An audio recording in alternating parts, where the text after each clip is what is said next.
All right. Well, good morning, Vietnam. I don't know what day this is in real life. July 6th, episode 24 of the Chiss Ascendancy. Today, we're talking, if you can't tell by my ears, you've asked for it, not really. We're giving it to you. One person asked for it, and it's all just I need it. That's true. It was requested by one person. Shout out Christian. Today we're talking about Jar Jar. And you know what? This last weekend was July 4th weekend. USA. But something that we've lost the art of in this country is being able to agree to disagree. You know? Either you agree with me or you're a Nazi or a fascist or an idiot. You know, I guess idiot's still in play. But we wanted to have an episode that was a little bit more, maybe, I guess, what's the word I'm looking for? We don't have to agree on everything. Contentious. I guess it's like two opposing views. I don't know. There's a word that was in my head. But anyways, today we're talking about Jar Jar Binks and just kind of going over the life and times. We're here today to celebrate the life of Jar Jar Binks. Any news? Oh man, news. Off the top of my head, no. I know that they did announce. Oh, here's some news. They announced an entire reading line of stuff based on The Mandalorian. Yes. And so there's going to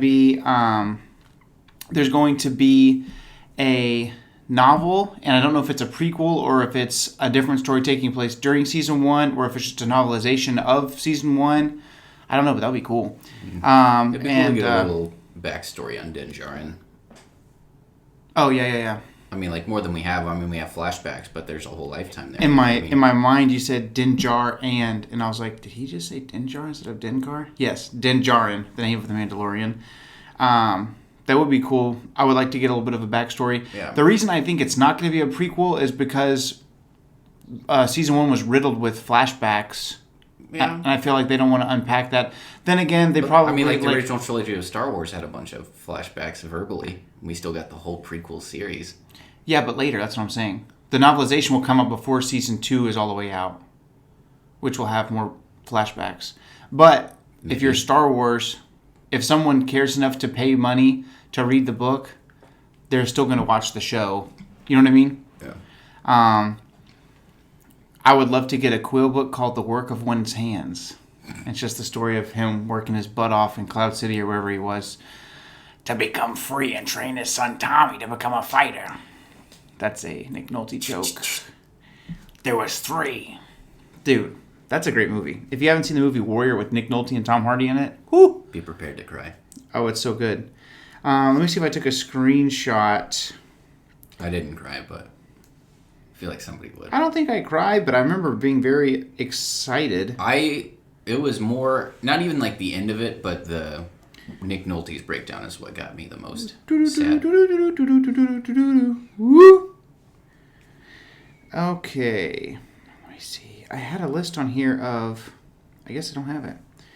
But there's all kinds of stuff happening with them. It's there's going to be like kids books, and then the one that I was the most, I guess, excited for, which is kind of funny. Obviously, I'm a huge, I'm with the novelization, but there is going to be a junior novel. So I guess they've been releasing okay, here's the novelization for The Rise of Skywalker, and now there's a junior novel, Rise of Skywalker, stuff like that, where it's I guess for young adults or for kids. But the thing that I was the most interested in was the junior novel of The Mandalorian, which I'm assuming is the same story as the regular novel, is going to be written by Joe Schreiber. And if you don't know who Joe Schreiber is, he's the guy that wrote Star Wars Death Troopers, Star Wars Red Harvest, and also Star Wars Mall Lockdown. Mm-hmm. So all 3 of those are some of my 3 favorite books. I just recently read Lockdown. I think you read it right after I did. I mean, I read it a year ago. Did you read it before me or after me? I can't remember. I don't know. It was a while ago, though. It wasn't recent. Yeah, I think I read it, and like as I was finishing it, you were starting it, or something like that. But we read it back to back, one way or the other, and we both really liked it. Yeah. So he's really got some great stuff. Oh man, I had a list on here of what it was going to be. Let's see, but there was a bunch of cool things. Oh, like the Art of the Mandalorian is coming out. So if you're a fan of those extra things, there's the art books that are concept art for... I didn't know if it was a conceptual piece, like Yeah. Sun Tzu's The Art of War, or if it was actually No. it's art. Yeah. It's stuff like the Art of The Last Jedi or the Art of The Force Awakens, like stuff like that. So I think I've gotten every one of those except for Rise of Skywalker. Because usually they come out the same day as the movie, and I hit up Barnes & Noble as I'm leaving the movie theater, and I get it. But they waited a while this time, and so it got out of my Beyond Your Grapes. So I couldn't get it. That was a Phil Collins reference I watched Tarzan recently with my kids. But, yeah, so Art of Rise of Skywalker, I don't have that one, but, like, the Rogue One has a really cool... Blast Points just did an episode about the Art of Rogue One. And it's a really cool, like, concept art of K2SO, just, like, looking into the, quote-unquote camera. Anyways, it's really cool stuff. So, Art of the Mandalorian is going to be really dope because it has such that middle ground, like, it's a Western, but it's Star Wars, and it's got the original trilogy feel to it, but it's got, the new technology, and so it's going to be a really cool mashup of all those things. That's the major news that I can think of from this week. So, today we're jumping into the very controversial, probably maybe not the most disliked character now that other things have happened. But for the long time, the least favorite character in Star Wars history. Maybe Ben Shapiro's second least favorite. But close to a lot of folks' hearts, including mine. So today we're talking all about the man / Gungan, the myth, the legend, the orange goo, Jar Jar Binks.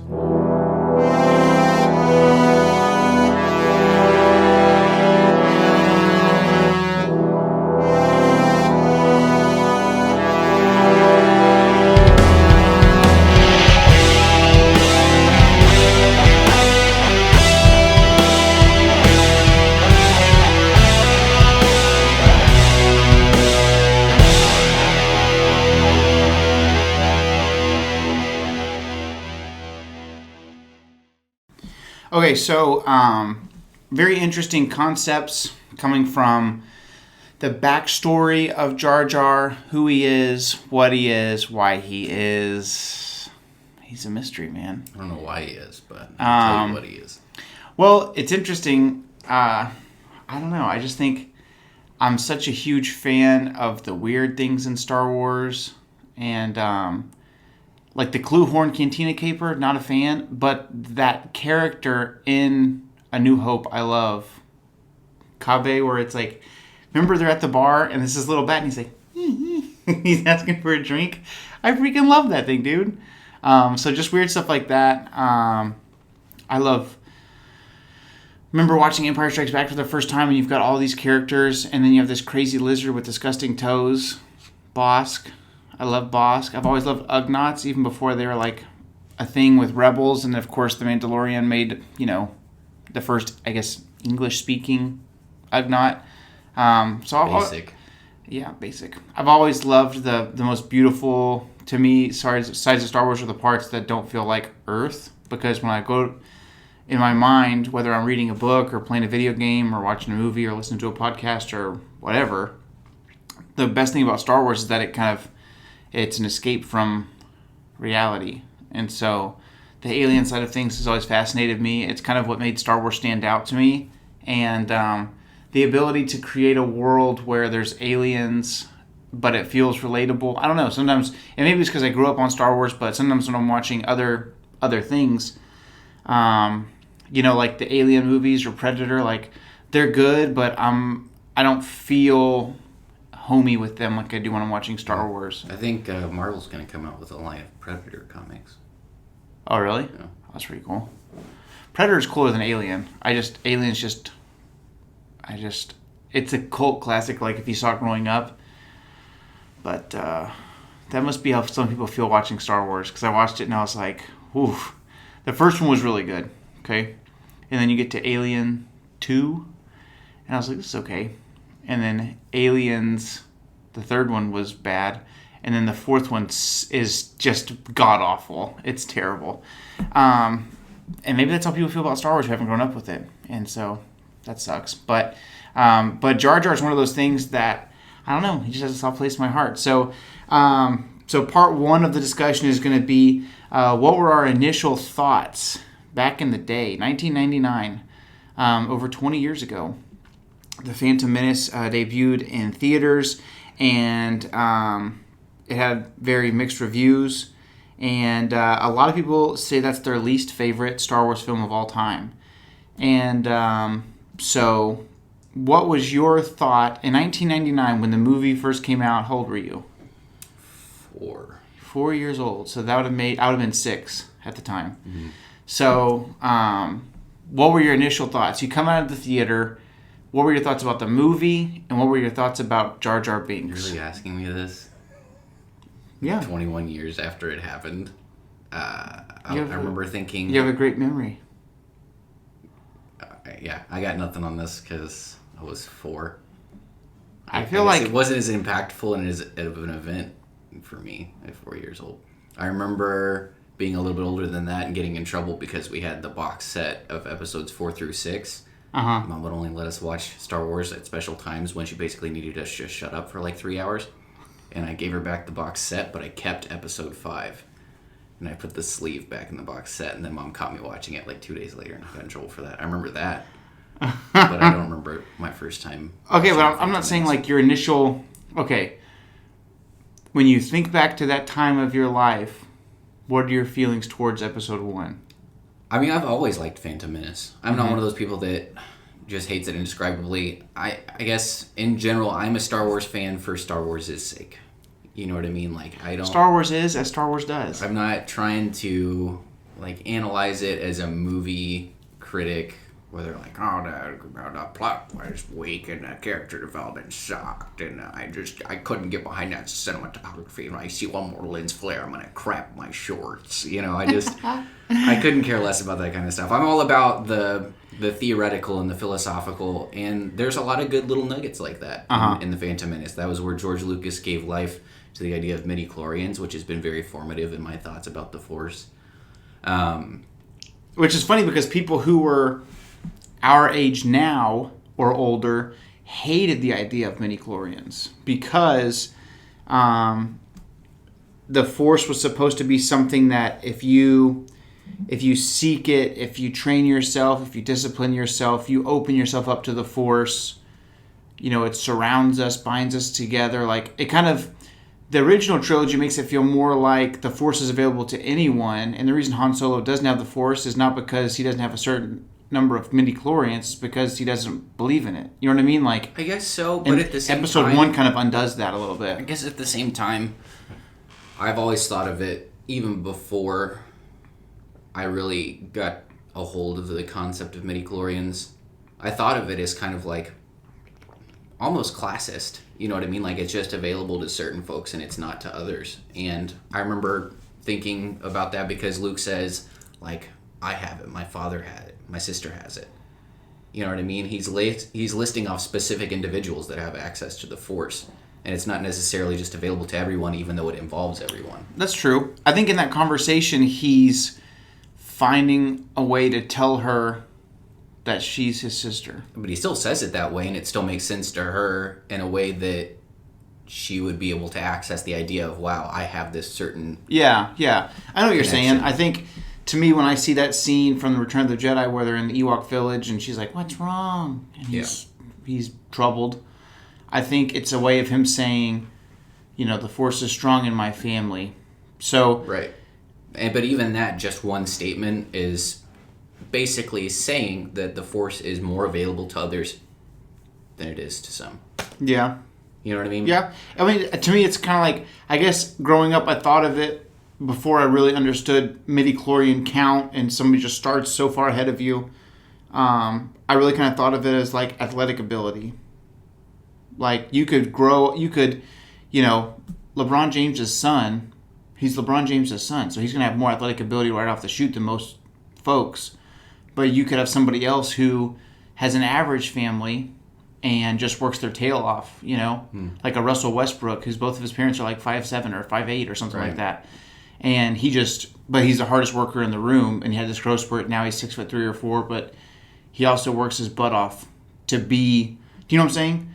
Like, I don't know. To me, I thought it was more accessible. Anyways, but I understand the concept of midi-chlorians, but I'm saying people who grew up with the original trilogy didn't like the idea of there being a, like you said, like a predetermined, you have the Force and this person doesn't. Mm-hmm. You know what I mean? Yeah. If it is in everything. I don't know. It's kind of like Avatar: The Last Airbender, where some people are benders, some people aren't. But at the same time, you got Iroh, who's borrowing wisdom from the other bending cultures to improve himself. So I'm pretty sure it's not canon now, but in Legends, there were people who kind of gained more of an awareness of the Force, and even if they weren't as strong, they could still interact with it, still be, Force aware. Like there were, I forget what it was, but it was in, I think it was when Talon Card was hunting down that one guy that double-crossed him, like, way back in the day. George Cardass. Yeah, and he had become part of that order of the monks that touched into the Force differently than a light side user or dark side user would. Yeah. But anyway, we're way off track. That's kind of where I was at for, that's where I'm at for the Phantom Menace, and I feel like that's kind of where I've always been at. Like, it's always just had a special place in my heart. I've never been on board with the hate. It's a terrible movie train. I've never been on board with the Star Wars movie was ever bad, and the only one that I ever went, no, I do like this, was The Last Jedi. And the only reason, and I think it's because of social media, because I see all the negativity, and I get, I want to join in the chaos, and I'm like, yeah, this part sucked. But there's a lot of stuff I like about The Last Jedi. But I remember growing up, I loved The Phantom Menace when it came out, and I loved Attack of the Clones when it came out, when I was... Oh, I remember my mind being blown. I guess it was like 2002. I remember Dad not liking Jar Jar. I remember that. And I remember Dad hating the aspect of George Lucas focusing at all, even a little bit, on a love story and Attack of the Clones. Like, that was his biggest beef. Yeah, he hated Anakin, basically. Yeah.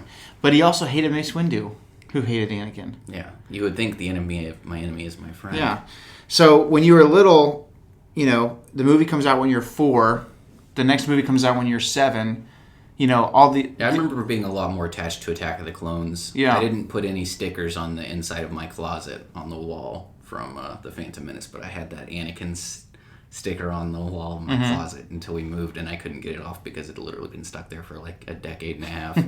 So, you don't remember your feelings of Jar Jar when you first were I remember thinking he was funny because Dad was so irritated by him. Like, that's where 100% where I was at. Because I really thought it was funny that he hated him so much, and it was funny to me to mimic him because Dad hated him so much. He'd be like, hey, stop that! Like, that's hilarious. It's funny that you're saying this because this is the first time that I'm my whole life, I thought when you were little, you really genuinely liked Jar Jar. I didn't realize that you were so vindictive so young.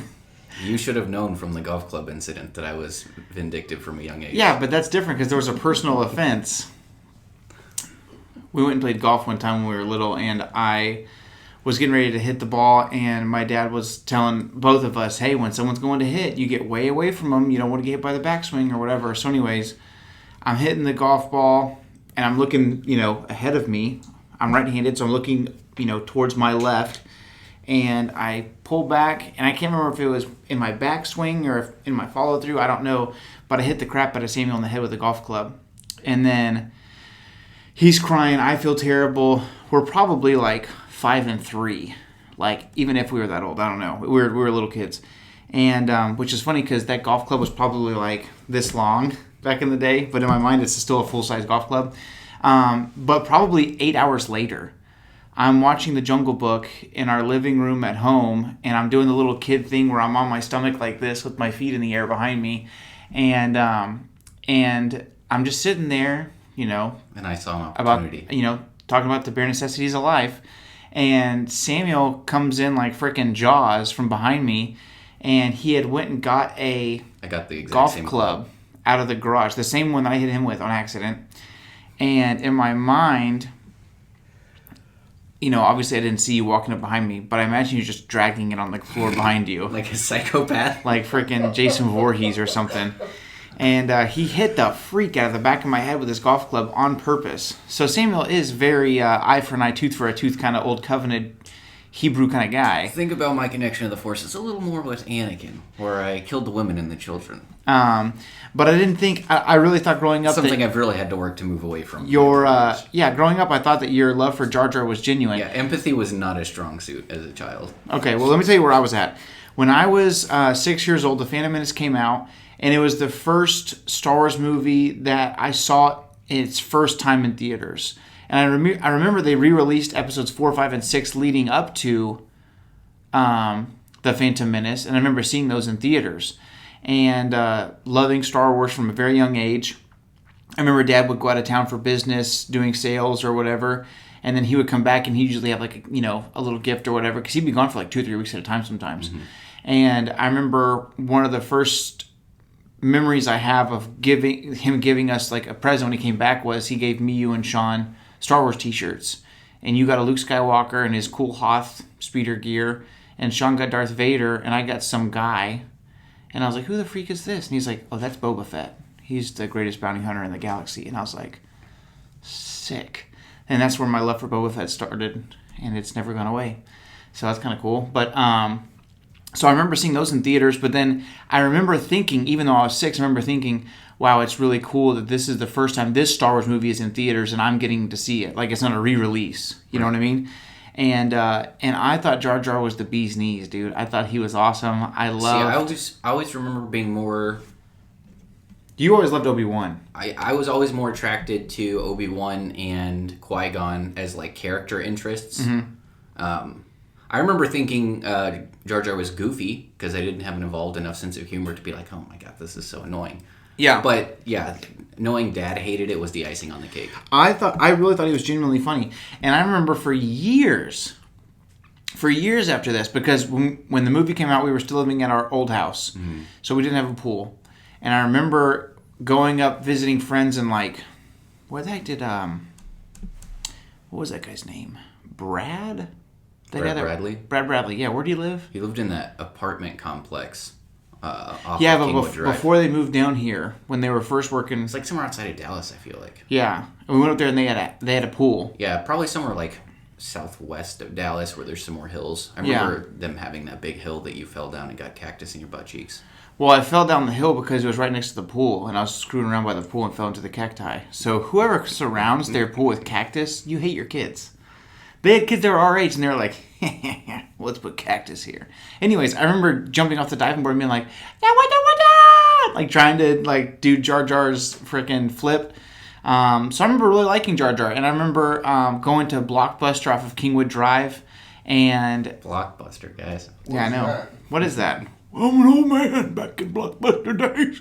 But I remember going there, and as we're checking out, of course, there was a ton of Phantom Menace memorabilia, and there was a Jar Jar piggy bank or something, and I was like, Dad, I have to have this. And he was like, no, I hate Jar Jar. And I remember we begged him, and finally he got me and you both that one of those Jar Jar toys or something. One of my things that I remember the most about Blockbuster is that I saved up to buy my own copy of Spaceballs because Mom wouldn't get it for me, and then she found it in my room like 2 years later and stole it. Like a lot of things my mom took that I spent my own money on. I'm still upset. It's my money, Mom. Yeah, Spaceballs was good. It's classic. So what do you think it is that made him age badly with young fans? I mean, initially, like, people like our dad, like, they didn't like him right off the bat. What were you annoyed by him, Adam, when you first saw Phantom Menace? Or were you just think he was weird? I thought he was weird. Initially, I thought it was weird and kind of out of place. Just the character, just because of what we've seen. So serious. Yeah, the original trilogy they have silly moments. Yeah. Well, even in the prequel trilogy, there's not a lot of like haha knee slapper crap like what starts up in the sequel trilogy. They definitely needed that comedic relief. There was definitely some subtler humor though. Like Obi-Wan, I didn't grow to appreciate his jokes until I didn't even know they were jokes until I was like in my early teens. You know what though? Like looking back on it, the Phantom Menace is so serious. And like imagine you're George Lucas and you go, yeah, I'm going to spend $200 million.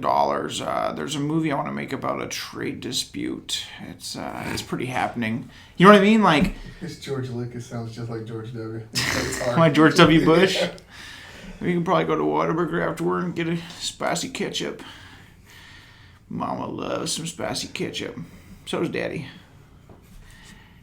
Man, if Ronald Reagan was still alive, he would love spicy ketchup. Anyways, so... I mean, it makes sense. Like, imagine if you're our age growing up, 4 or 5 or 6 years old, and it's like, oh, sweet, no humor. I love this trade talk.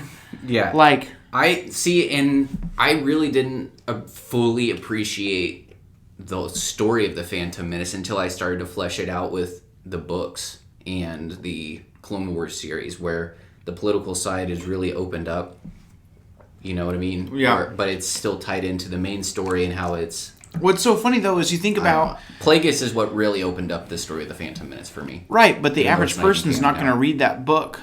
Right. So it's interesting because so many people hate on Jar Jar, and there's a lot of people out there, and I don't understand this view at all, but they get annoyed with the pod race scene. Oh, that's like one of the best ones. And I'm like, dude, Poldo. You know why you don't like Jar Jar? And he's obviously, You got he's that golden gem? He's humor for kids. For nothing else, if you... Is he on the sound thingy? No, I don't think I have raw. I can look. You've got to have raw. But yeah, that's one of my all-time. I make that noise just out of the blue. Like I'll just be living my life. I'll be having like an 8-hour road trip, and I'll be in the car by myself, and just for like 20 minutes every once in a while, I'll be like, "Rawr, rawr," because I'm just thinking. I can't remember the name of that pod racer that dies that way. You've got to have it on the soundboard. So, anyways, I just think that he's much more necessary to the story than people think. And so part 2, so initial thoughts, you liked him because Dad didn't like him. I genuinely liked him. See, I don't think it was purely spite, but that's what pushed it. Yeah, that's what took it over the top. So what's not to love? What do you think it is that makes people dislike Jar Jar so much? And I'll go first while you're looking for that. You know what I think it is? I think it's peer pressure. I think it's just part of what started the prequel hate to begin with, because when the prequels came out, they were beloved. You know what I mean? And then as like maybe 7 years later, like people really started to unpack it, and it just became more popular to hate the prequels. Here's the thing also. And people don't even have really reasons why. Like people be like, oh, the prequels are trash. And I talk to people in college and be like, give me reasons. Yeah. And they really couldn't. And the first thing they say is Jar Jar, and then you say why, and you say he's annoying, and I say, okay, why is he annoying? Ironically, I don't think I have RAR, but I do have Excuse Me. That's funny. There's this passage from the New Testament of the Bible where Jesus asks his disciples, who do men say that I am? And they say, oh, you're a prophet. Oh, you're Elijah. You're Moses back from the dead. And they're repeating everything that the crowd is saying. And then he says, okay, now tell me who you say that I am. And what he's done is he's pulled out all the learned knowledge, right? And then finally he says, so who do you say that I am? And everybody's silent because all they really think about Jesus is what they've heard about Jesus. And then Peter, the apostle, says, you're the Messiah. You're the Christ. You're the one that we've been waiting for. And Jesus tells Peter, my Father in heaven has revealed this to you. I say all that to say, a lot of times when people say they hate Jar Jar, it's just because that's what they've heard their whole life, and they don't really know why. So there you go. That's too deep. That's a deep cut, huh? But I think another happy landing. Another happy landing. I didn't.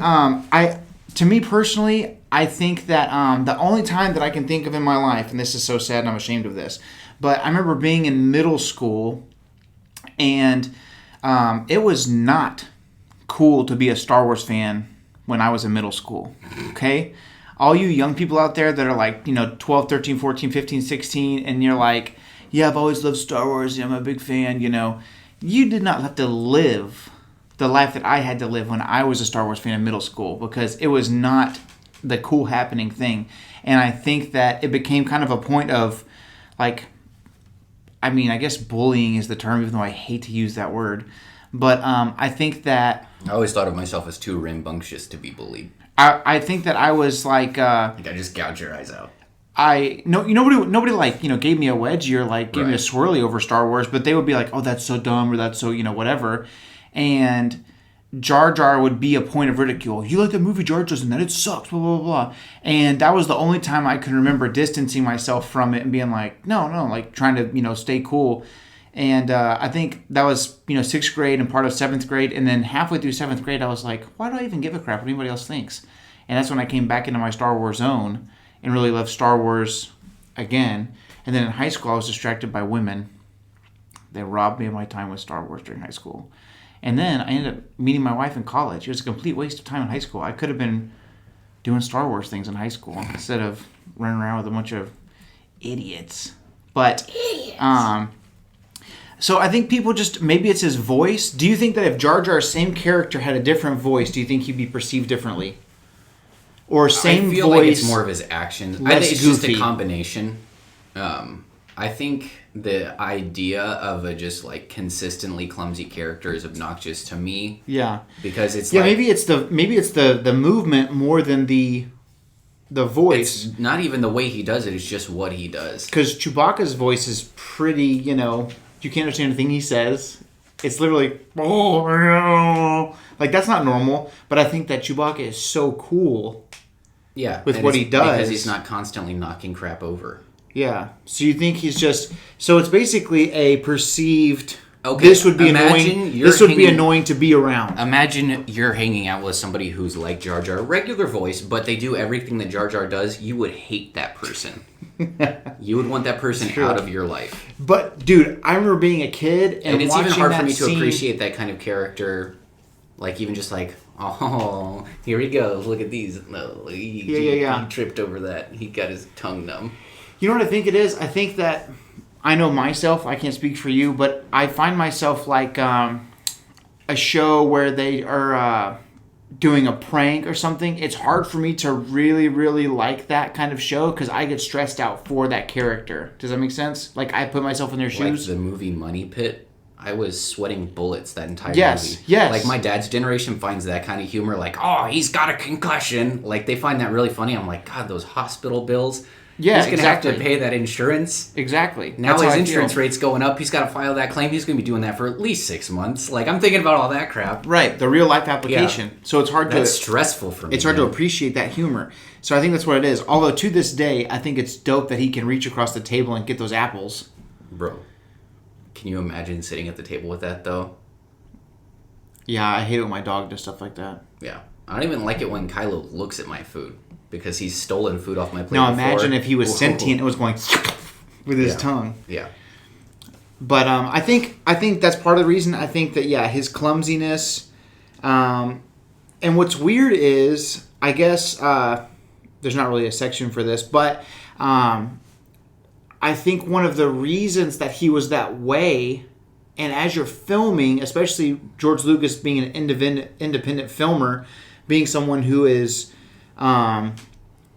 It's his schedule, but he also feels pressure to complete at a certain time. You know what I'm saying? Like he's kind of he definitely holds himself to a very high standard. He's going to make the movie he wants to make, but he wants it to be excellent. Does it make sense? Mm-hmm. And I think that, I've read multiple articles, and I don't know if he says it or but I've seen it multiple times where Jar Jar was going to be this bumbling idiot, and he ends up being an assassin. And for a while, they had Jar Jar being the character that ended up killing Qui-Gon Jinn at the end of the movie, and not Darth Maul. See, I would have respected that a lot more because his clumsiness would have been an act. So we'll get we'll get a little bit more into that in a few minutes. But then they brought him back, and you know what? I think part of the reason that I appreciate Jar Jar and I don't like the hate is because in real life I feel really bad for Ahmed Best, the actor that plays Jar Jar. I feel really bad for all the crap he went through as a result of the backlash from him being Jar Jar. Does it make sense? Well, and I wouldn't fault the actor because he was just doing what George wanted. You know what I mean? Right, but he definitely got a ton of hate and right. dealt with a lot of depression and suicidal thoughts and stuff just because of so much so much backlash and like. Imagine your first like big break in life, because he was like on Broadway and stuff, but his first like big movie role was he was going to be Jar Jar Binks in episode 1. You're working with George Lucas. The only Star Wars you've ever seen is the original trilogy, Lightning in a Bottle, the best 3 movies of all time as far as a trilogy. And then you're like, yeah, absolutely, I'll sign up. Oh, he's an important character? Oh, for sure. The first CGI character? Oh, man, this is amazing. Motion capture? Like, all these groundbreaking things. And then everybody goes, yeah, you're the freaking reason that Star Wars sucks now. Like, that would suck. And especially if you're a fan, which I believe Ahmed Best was a fan going into this whole thing. And so I think my feelings hurt for the human being, Ahmed Best, and I feel bad for him, and I want to tell him, dude, as a kid, I freaking love Jar Jar. Don't keep your chin up. It's going to be okay. And that empathy I now feel towards Jar Jar, and see, I compartmentalize all those things, and it allows me to Star see the actor as a person and still hate the character. Star Wars it all bleeds in for me. It's kind of like what I was saying about, like, in my mind, in my Star Wars mind, Darth Caedus / Jason Solo and Kylo Ren both exist, even though they're 2 different story timelines. Which, if the rumors are to be believed, is still a possibility. I don't know. We'll see. From YouTube user Doomcock DVD, whatever. I could not get through that the other day. I could not. It took me about 35 seconds to say the word Doomcock on video. It's still funny. Yeah, I was laughing with you. Anytime you watch the news and they're like, yeah, Anthony Weiner, I'm like... Yeah, Josiah's wife... We were watching the Epstein series, and anytime they would say Anthony Weiner makes you go... How did you not expect that guy to be a sicko with the name Anthony Weiner? I'm just surprised he survived middle school. Because I was there, That's where his mental breakdown started. Middle school was a rough. I'll get you back. I'll get your daughter back. And my last name was freaking not Anthony Weiner. Dude, what a trash human being. Anyways... so he was brought back for the Clone Wars, and Ahmed Best played him again in the Clone Wars, and I really, really liked that. I really liked the fact that they brought him back on board. Obviously I watched all the Clone Wars, but when I go back to rewatch, I skip those Jar Jar arcs every time. Dude, but think about it like he stops the second droid invasion of Naboo on Theed again. He stops the Blue Shadow virus, which was going to destroy the clone army. There's just so many things that he does that are important. I don't know. I feel like he's just... I'm trying to think of a proper analogy. I can't think of any good card ideas because this guy keeps farting. Please don't spit on my computer. But... Heads up. I told you I'd warn you. Yeah, but nobody knew what that meant. Heads up.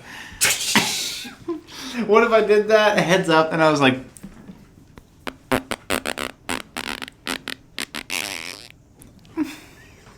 A freaking fart.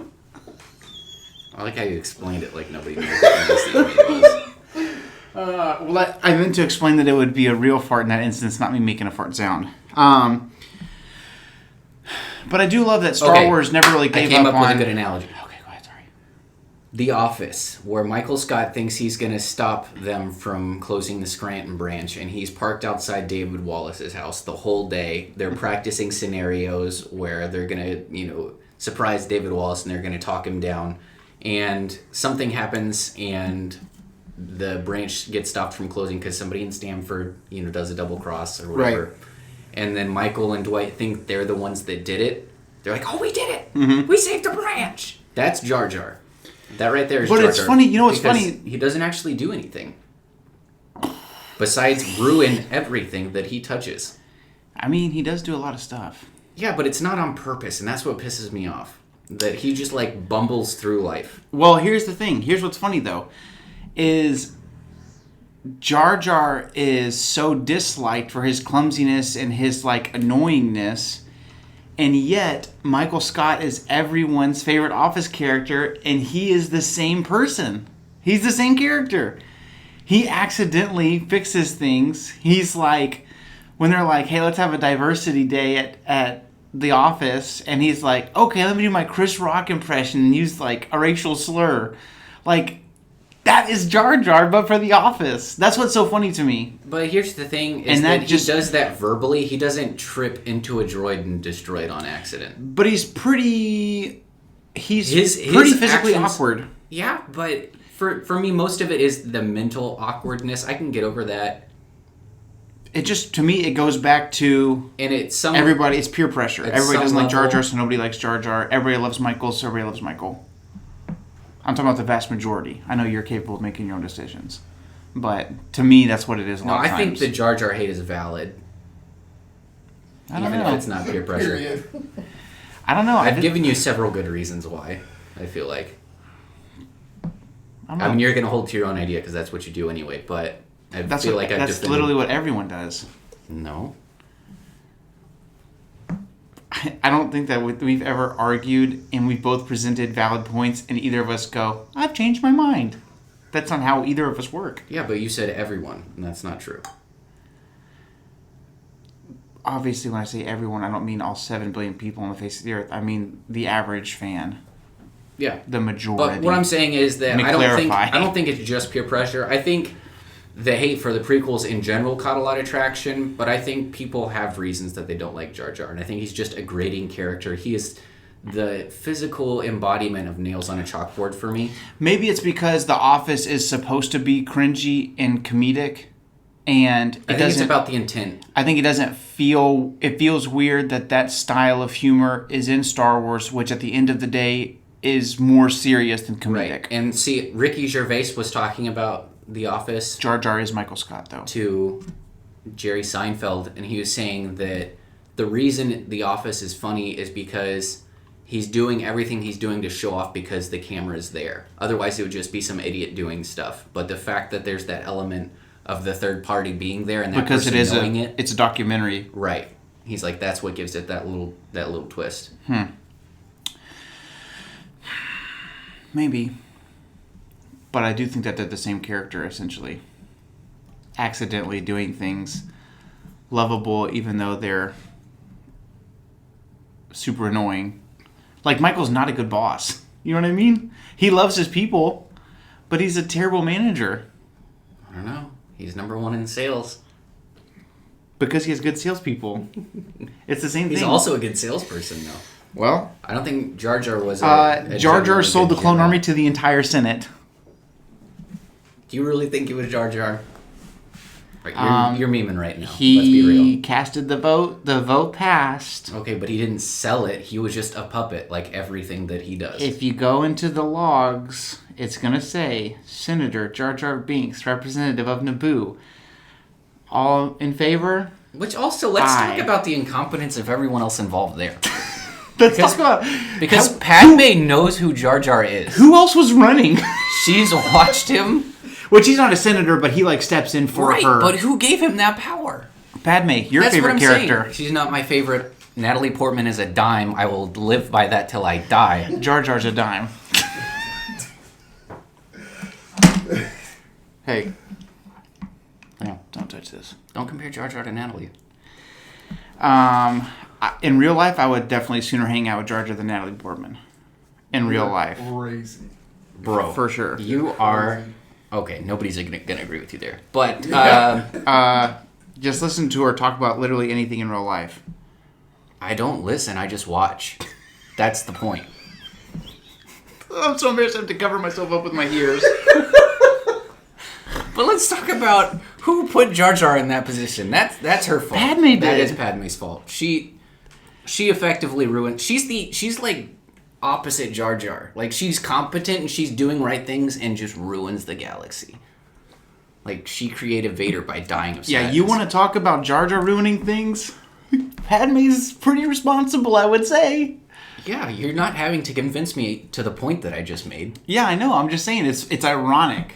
It's ironic. Yeah, but I'm having this revelation right now that Padme super loved. Is like and the yin to Jar Jar's yang.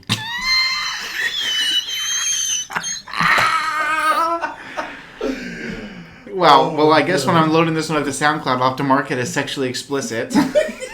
It's spelled with an E. Okay, here's the sad part. Okay, I guess that empathy that I'm talking about. I've read the Aftermath trilogy by Chuck Wendig. Pretty cool.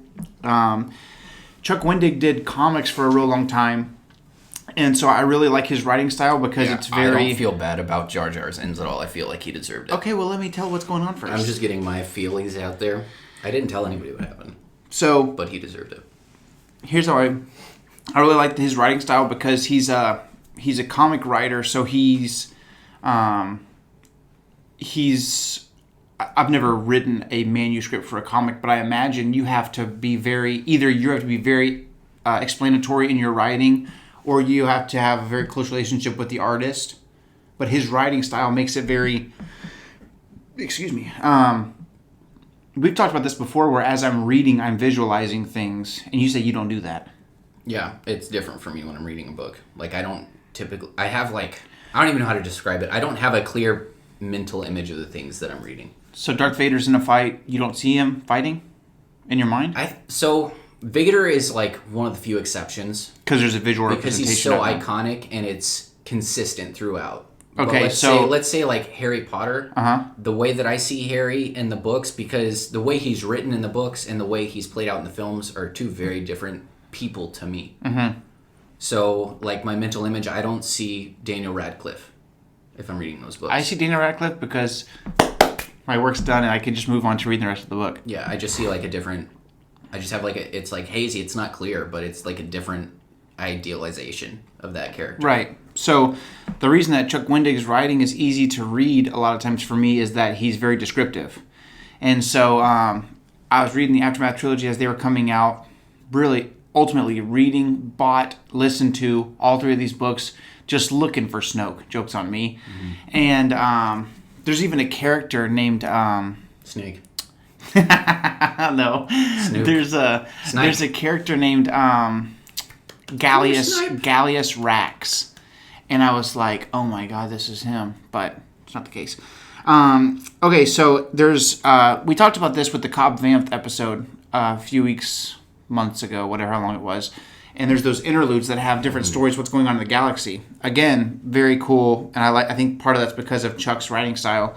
But there's one that's on Theed, Naboo. The main, if you're not familiar with that city, that's the one where the palace is on Naboo. And so... it always makes me think of a Dr. Seuss word. Feed? Yeah, it just feels like a Dr. Seuss word. Foxes don't sneeze, they feed. Yeah. Yeah. So basically there's it's the end of the war. This is in the third book, I believe, which is called Empire's End. And so the war between the rebellion and the Empire is obviously very close to an end, and there's a lot of war orphans. And so there's just Warfins. There's loads and loads of Warfins coming into Theed because Naboo's kind of like a sanctuary. It's kind of like you can tell they're very philanthropic, and so they're taking care of these kids. But there's this one kid, I can't remember his name, but he was like this. He was like hurt or injured or deformed or something from being near an explosion or something. So all these other kids are getting adopted by families who either lost their kids or they just want to help, the effort or whatever. And this kid's got he's burned or he's deformed somehow because of stuff that he's been close to during the war. And so he feels like he's not wanted. So it's really sad, And so he's walking through and he hears these other kids talk about the clown. We're waiting for the clown. We're waiting for the clown. And this is probably a year or 2 or 3 after Return of the Jedi. And so then here comes this clown. And it's this old, they talk about it's a Gungan, but his skin is more, gray or brown at this point in his life than orange because he's old. And when I'm reading this, I'm actually listening to it on Audible. And as I'm listening to it, I'm like, bro, what is this Jar Jar? And I was kind of sad. I was like, oh my god, he's old. I don't know, you just think about a character that you like, and as they get older, seeing Han Solo old, I was like, oh no. I just always picture him from Empire Strikes Back. So they're talking about this old Gungan, and he's called the Clown, and he just basically his whole goal in life at this point, and it does turn out he's Jar Jar, but his goal in life is just to be a friend to these orphans. And as these kids are waiting, like, to be adopted, or these refugees are being brought in whose parents died during the war, as they're just kind of wandering around the streets, he goes and he'll go on the street corner and he'll be in the fountain and he'll do, like, in the Phantom Menace, he does those crazy jumps when he's going into underwater. So he does all these things, and the kid asks him, like, so what do you, what's your name? And he says, well, most people just call me the clown. And he said, basically, the kids love me, but the adults aren't really fans. And they're like, well, what's wrong? What happened? And he said, well, I made a lot of mistakes a long time ago, and I thought I was helping, but I wasn't. And everything that's going on right now, I was a part of it at the beginning. And the Gungans won't even look at me. And the Naboo, which are the humans, they think that I was one of the ones that helped start the Empire, and it's not true. And it was just really sad because it was a story, and it basically he is responsible inadvertently for a lot of things that went down, but it's really sad because he says the adults, they don't care for me so much, but the kids love me. And it was kind of a sad but sweet homage to Jar Jar as a character, and also to, again, my empathy for Ahmed Best kind of came through, because I was like, dang, this actor, like, he was just trying to do what he was trying to do, and all the kids love this character, and the parents didn't, and then whether it's the parents influence the kids or the kids get older and it's not cool to like that anymore. Jar Jar is Puff the Magic Dragon. You get older, and there's the girls, and there's the other stuff, and Jar Jar's not cool anymore, and he's hung out to dry, although Puff is way cooler. Puff was betrayed.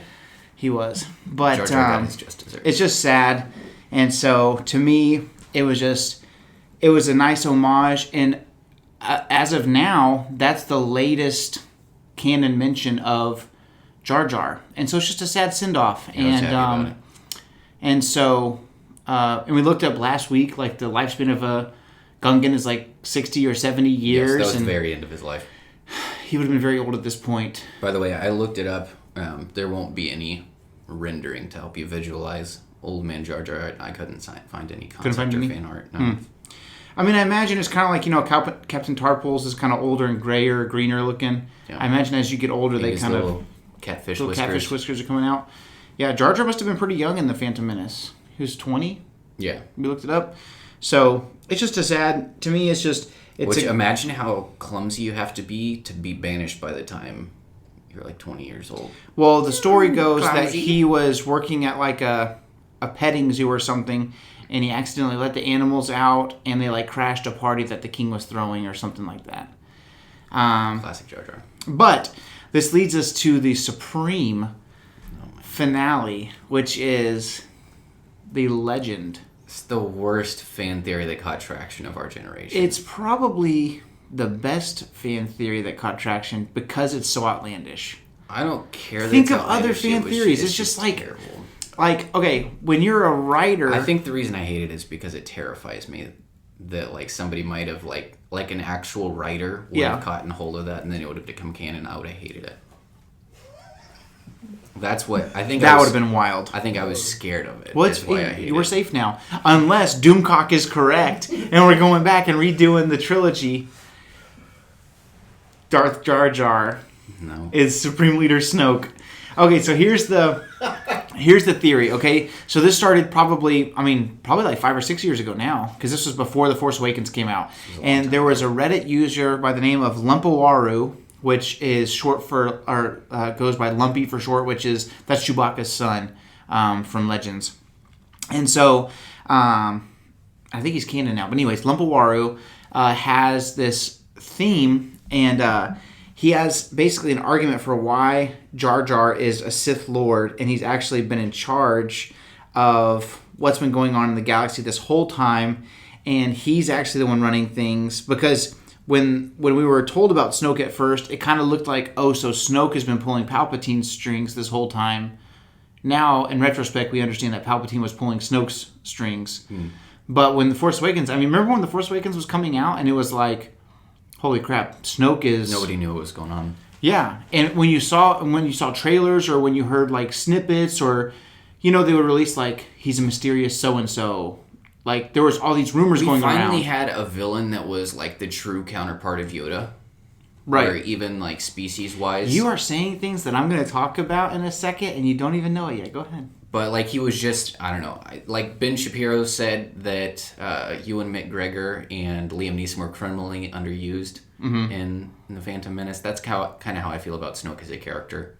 Like I feel like he was kind of wasted. He was. I feel like that's just a trend in the sequel trilogy. To know where Snoke and Phasma were hyped up so much and then really came to nothing. Well, that's all Star Wars except for the original trilogy. Darth Maul, Count Dooku. I think Jango yes Fett. and no, just because there wasn't so much social media coverage of Star Wars when the prequel trilogy came out. Yeah, but when Episode 1 was coming out, I remember, even though I was only like 6 years old, I remember it being Darth Maul everything, everywhere. He was bad to the bone. But he still got screen time. We still got to have the whole Duel of the Fates fight scene. We got nothing like that from Phasma or Snoke. That's true. The fight scene was pretty sick. I mean, we still got to see him do stuff. Why didn't we see Snoke do something? Right. Remember when Kylo was going to stand up and Snoke zapped him like across the room and it was off the floor? He was like bounced past and shocked him. Okay, so here's the theory before I get off track because I'm still a Snoke guy. It says, let's establish Jar Jar is a skilled warrior. Why it doesn't necessitate himself a connection to the physical force, it's highly suggestive in the Star Wars universe. We very rarely see normal characters exhibiting extraordinary stunt work or physical feats unless they are a Jedi, a Sith, or Force sensitive. And it says, here's Jar Jar nonchalantly executing a standing 20-foot twisting somersault. And it's when he's like, yeah, I think it's because he's basically an amphibian. Okay, but let's just hear me out, okay? You ever seen how far a frog can jump compared to its body length? It's outrageous. It says, taken out of context, if you're just watching a Star Wars movie and saw a character casually execute this maneuver, you'd think, oh yeah, that's a Jedi. In context, of course, Jar Jar is not. And it says, but he's so thoroughly convincing us that he's nothing more than a harmless dunce with an inane dialogue and cowardly lion act. So the idea is, it says, well, what if it's just luck? And it says, but don't forget, Obi-Wan Kenobi in A New Hope says, there's no such thing as luck. And so it's just this long list of Jar Jar being a martial arts master. It says, here's a video of him kipping up. Remember when he's underneath that tank? And then Qui-Gon saves him and he kips up like a ninja or something. And it says, here's a video of him. These are all GIFs. I'll send you the link to this later. But it says, here's him sloshing. So basically they show that Jar Jar's moves, especially at the Battle of Theed when they're out there in the field with all the droids, is very reminiscent of what's called the Drunken Fist fighting style. And sloshing is when you like move like this back and forth and it's very fluid. And the video of this guy professionally like showing you moves, like this guy, it's got freaking, I think it's Japanese like titles on the side of what it is. Like it's a professional instructional video of Drunken Master. And it's a video and Jar Jar looks like he's doing the exact same thing. And then it says, now watch as he sweeps the leg. And it shows when that droid is attached to his foot at the end of the Phantom Menace, and he's like, sweep the leg, and it shoots the battle droid. And it says, now watch this in slow motion and tell me he doesn't dodge a blaster bolt at the beginning of this clip. And if you watch it, he's like, and then sweeps the leg. It says, here's a video of him centering himself, preparing for his force jump at the edge of the pond. And he goes, before he jumps up, and he goes, now here is Z-Quan comparison. And it's the same instructional video. And there's this guy that's, a professional martial artist, and he's like, before he's about to do his work.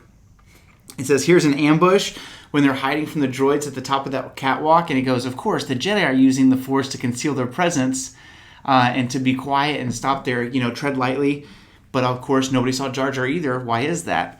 It just goes off. It says, here he is in slow motion, jumping down, not even being seen. He has master mind control. He talks Padme into letting him be promoted to the Senate. So that answers that question. Here he is using Force persuasion as he uses his hands towards the entire Senate to convince them to create the clone army. It says, and perhaps with the Force here, he is ushering in the death of democracy.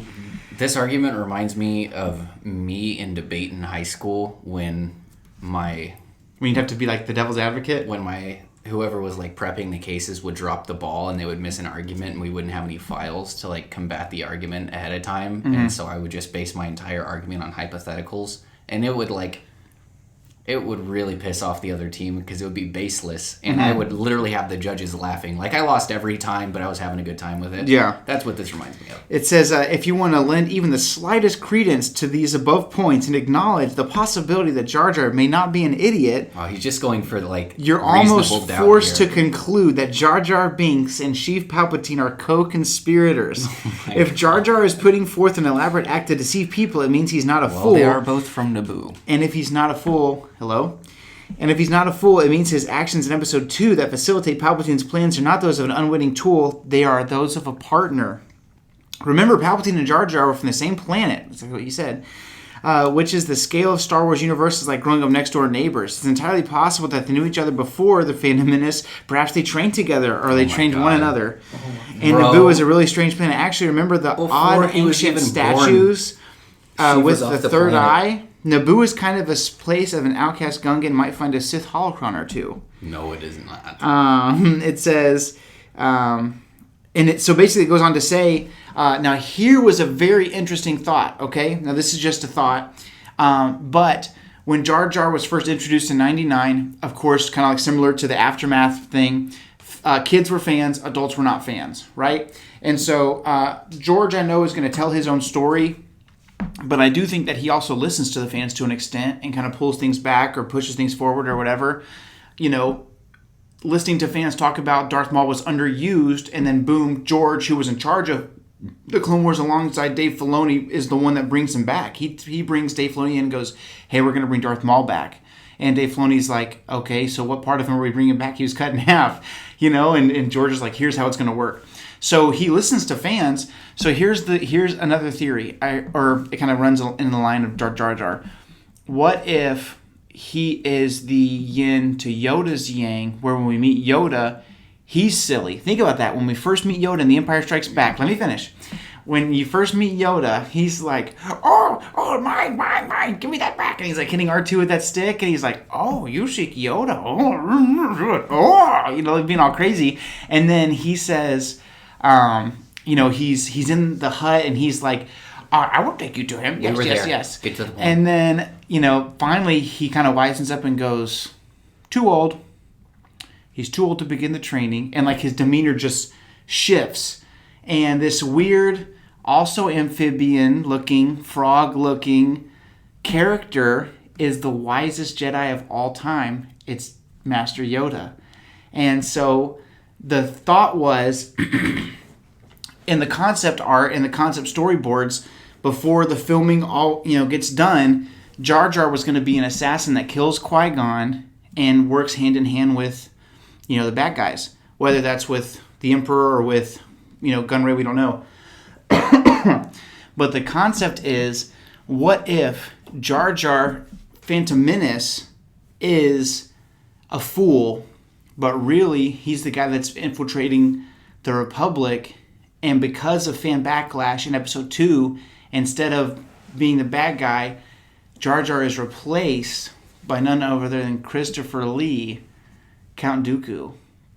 The thought was maybe they were going to play the long con, and in that little 5 or 10 minute segment that we see in Empire Strikes Back where Yoda goes from drunken idiot frog guy to Jedi Master, maybe this guy goes from drunken idiot frog guy to Sith Master, and he was going to be who Count Dooku ended up being. Safe to say, though, that didn't happen. Thank God. So, here's fingers crossed that Doomcock DVD player or whatever on YouTube is right, and we get Darth Jar Jar in the future. Do you really want that? Be honest with me. No, but it'd be funny. Okay. No, nobody wants it. You know what I do want? A Jar Jar Binks 6-inch Black Series figure, and I'm not going to stop saying it every episode till we get one. Hasbro. For a while. Now, you 7 viewers out there, share this so we get some waves going. But you know what? I think at the end of the day, I love Jar Jar's character. I have very fond memories of him. He's essential to the Star Wars storyline. You can't convince me otherwise. And he's replaceable. Anyone's replaceable almost. Most folks are replaceable. The story could change. Remember in episode 6 where Leia says she remembers her mother when she was young, and then the story just changed and she died in childbirth? Maybe Jar Jar is going to make a return.